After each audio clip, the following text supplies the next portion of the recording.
Good morning students. I hope you are healthy and safe. मैं रेणु गुप्ता आज से आपको वैल्यू एजुकेशन पढ़ाऊंगी। वैल्यू एजुकेशन यानी कि नैतिक शिक्षा। नैतिक शिक्षा का मतलब है हम जो भी अच्छे काम करते हैं, जैसे सच्चाई है, ईमानदारी है, ये सब नैतिक शिक्षा के अंतर्गत आते हैं। दूसरों की सेवा करना, अपने बड़ों का सम्मान करना, शिष्टाचार से पालन करना, प्रतिदिन अपनी दिनचर्या को पूर्ण रूप से संपन्न करना नैतिकता कहलाती है। आज मैं आपको नैतिक शिक्षा पढ़ाऊंगी। नैतिक शिक्षा पढ़ाने से पहले हम लोग सबसे पहले उस परम पिता परमात्मा को याद करते हुए गायत्री मंत्र का उच्चारण करेंगे। मेरे साथ साथ आप भी बोलेंगे, ओम भूर्भुवः स्वः तस्य वितुर्वरेण्यं भर्गो देवस्य धीमहि धियो यो न प्रचोदयात्। ओम भूर्भुवः स्वः तस्य वितुर्वरेण्यं भर्गो देवस्य धीमहि धियो यो न प्रचोदयात्।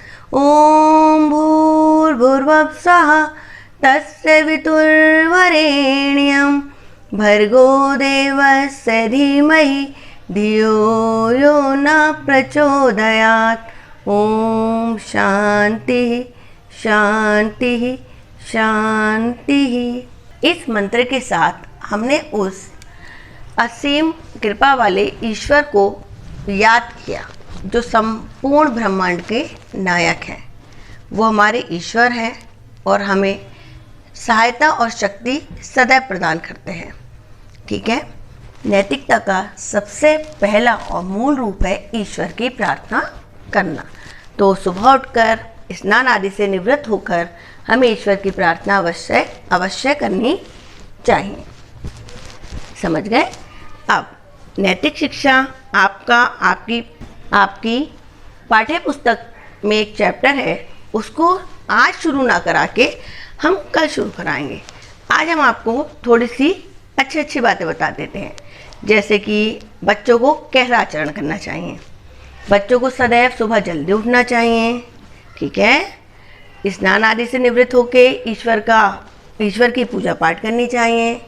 अपने माता पिता को प्रणाम करना चाहिए, उनकी आज्ञा का पालन करना चाहिए, बड़ों को सम्मान करना चाहिए, यथासंभव जितनी भी हो दूसरों की सहायता करनी चाहिए।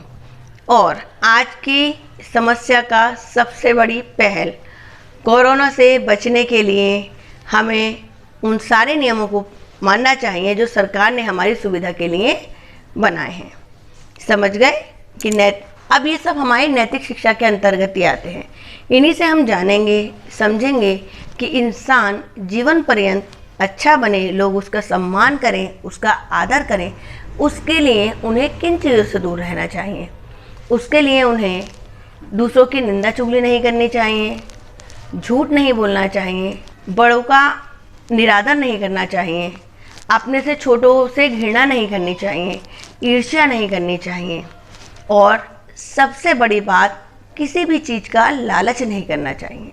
जो हमारे पास है हम उसी से संतुष्ट रहेंगे तो सुखी रहेंगे। तभी हम नैतिक और आदर्श जीवन की स्थापना कर पाएंगे। अब इसी पर आधारित लालच बुरी बला मैं आपको एक कहानी सुनाने जा रही हूँ। ठीक है। ध्यान से सुनेंगे और समझेंगे। मुझे अच्छा लगेगा कि आपको बहुत अच्छा लगेगा और आनंद भी आएगा इस चीज़ को पढ़ने में। यानी कि नैतिक शिक्षा की शुरुआत हम एक कहानी से करते हैं। तो कहानी में हमारा किरदार है एक किसान, एक सांप और किसान का पुत्र। ठीक है। ये 3 कैरेक्टर या पात्र हमारी कहानी में हैं। नंबर 1, हम किसान से शुरुआत करते हैं। किसान वो होते हैं जो रात दिन हमारे लिए खेतों में काम करते हैं, मेहनत करते हैं और वो अनाज पैदा करते हैं जिनसे हमारा पेट भरता है। यानी कि जीवन की सबसे मूल आवश्यकता रोटी हमें किसान की मेहनत से ही प्राप्त होती है। ठीक है। तो चलिए अब कहानी शुरू करते हैं। एक किसान था, वह बहुत गरीब था। उसकी धरती धीरे धीरे बंजर होती जा रही थी। वह कितना भी परिश्रम करता रहा। बंजर होने का मतलब है जिस धरती पर किसी भी प्रकार का अनाज ना उगे, उस धरती को बंजर कहते हैं। ठीक है, तो उसकी धरती धीरे धीरे बंजर होती जा रही थी। वह अथक प्रयास करता, लेकिन उसके बाद भी वह उस पर अन्न उगाने में असमर्थ रहा। धीरे धीरे उसकी स्थिति ऐसी हो गई कि वह बहुत गरीब हो गया, परेशान रहने लगा, चिंताग्रस्त होता चला गया। क्या करूं, कैसे रोजी रोटी का मैं उपाय करूं। एक दिन उसने क्या किया, वह अपने खेतों में ही सो गया। सुबह जब उसकी आंख खुली तो उसने देखा कि उसके खेत में एक नाग देवता चक्कर लगा रहे हैं।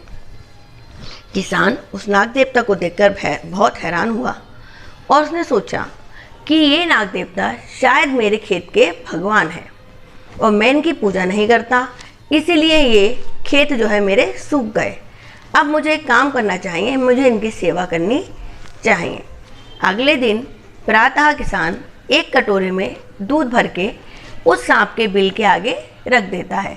दूध कटोरे में भर के सांप का बिल, यानी कि जिस प्रकार से हम घरों में रहते हैं ना, तो सांप जमीन के अंदर बिल बनाकर रहते हैं। ठीक है, वो सांप का घर होता है।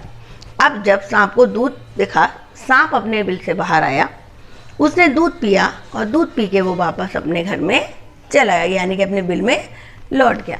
सांप के जाने से जब किसान अपना कटोरा लेने आगे बढ़ा तो उसने देखा कि उसमें एक सोने की अशर्फी थी।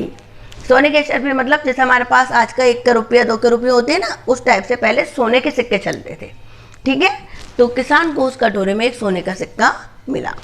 किसान बहुत खुश हुआ और वह प्रतिदिन नाग देवता को दूध पिलाने लगा और उसके दूध के बदले में प्रतिदिन नाग देवता उसको एक सोने की अशर्फी देते थे।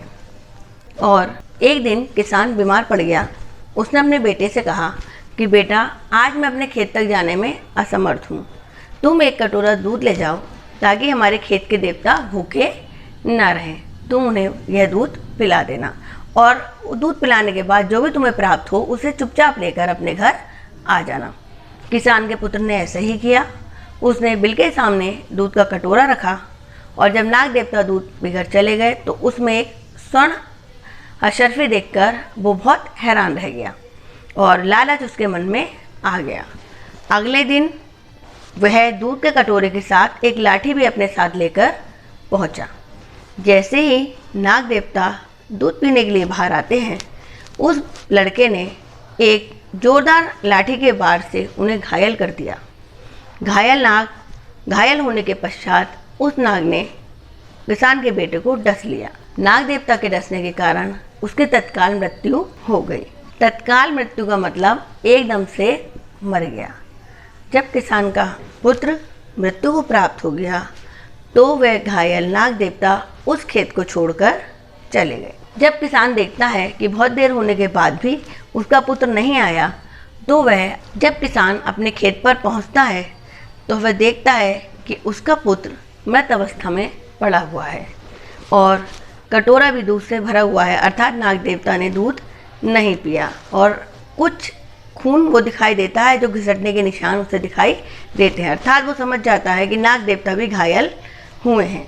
अब किसान बहुत पछताता है कि उसने ये काम अपने पुत्र को क्यों सौंपा और उसका पुत्र लालच में पड़कर अपनी जान गंवा गया। किसान अपने पुत्र का अंतिम संस्कार करता है और सोचता है कि हमें उसने अगर लालच ना किया हुआ होता तो आज वो जिंदा होता। तो प्यारे बच्चों, आप समझ गए होंगे कि लालच करना कितनी बुरी बात है।